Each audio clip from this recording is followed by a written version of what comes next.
चलिए, very good afternoon. Next हम start करते हैं गॉस लॉ।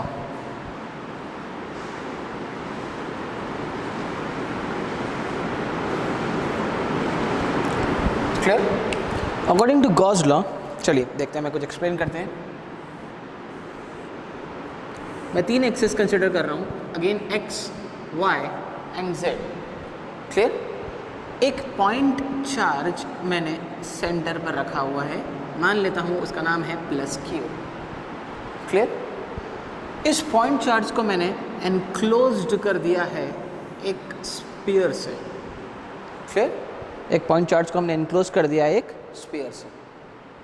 अब इस पॉइंट चार्ज की वजह से फ्लक्स बाहर निकलेगा। फ्लक्स कैसा बाहर निकलेगा? Radially outward. हर डायरेक्शन में जो फ्लक्स है वो रेडियली बाहर की तरफ निकलेगा। क्लियर? तो according to Gauss law, the flux emerging out from the surface, इस सरफेस से जितना फ्लक्स बाहर की तरफ निकल रहा है ना, बाहर की तरफ जितना फ्लक्स निकल रहा है, is equal to the charge enclosed by the volume. Clear? The flux emerging out from the closed surface is equal to the charge enclosed by the volume. Simple. Flux जो होगा वो आपके चार्ज एनक्लोज्ड के बराबर हो जाएगा। Clear? चलिए, flux को हम लिख सकते हैं integration of D dot D S, जहाँ पर D होती है इलेक्ट्रिक फ्लक्स डेंसिटी। मतलब D की जो यूनिट होती है वो होती है flux upon area. Clear? Electric flux density. इसको आप मल्टीप्लाई करोगे किससे? DS। DS मतलब एरिया।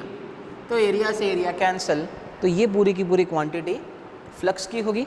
तो फ्लक्स के नीचे लिख दिया मैंने integration of D dot DS equal to charge enclosed. Charge enclosed को मैं लिख रहा हूँ, ये सरफेस इंटीग्रेशन और ये वॉल्यूम इंटीग्रेशन है, rho V into D V. Clear? जहाँ पर रो वी होती है वॉल्यूम चार्ज डेंसिटी, और उसको आप वॉल्यूम से मल्टीप्लाई कर देंगे तो आपको मिल जाएगा सिर्फ चार्ज। तो साई को लिख दिया हमने integration of D dot T S, और क्यू इनक्लोज को लिख दिया rho V into D V. Clear? चलिए, अगले स्टेप में मैं, आप देख सकते हैं एक तरफ सरफेस है, दूसरी तरफ है आपका वॉल्यूम। यहाँ पर अब मैं डाइवर्जेंस थ्योरम का यूज़ कर रहा हूँ। डाइवर्जेंस थ्योरम बोलती है आपकी integration of D dot D S अगर सरफेस में है तो उसको हम लिख सकते हैं integration of volume del dot D into D V is equals to volume rho V into D V. Clear? आपने डी डॉट डी एस को लिख दिया डेल डॉट डी, है ना, इक्वल्स टू रो वी को लिख दिया आपने integration of volume rho V into D V. अगर दोनों तरफ वॉल्यूम सेम है, सेम वॉल्यूम में आप इंटीग्रेट कर रहे हैं, तो आपको कंपेयर करने के बाद मिल जाएगा del dot D is equals to rho V. Clear? This is your Gauss law, है ना। गॉस लॉ आप बेसिकली सिमेट्रिकल और अनसिमेट्रिकल दोनों सिस्टम्स के ऊपर आप अप्लाई कर सकते हैं। क्लियर? देखते हैं कैसे। मैं ये बोलना चाह रहा हूँ यहाँ पे,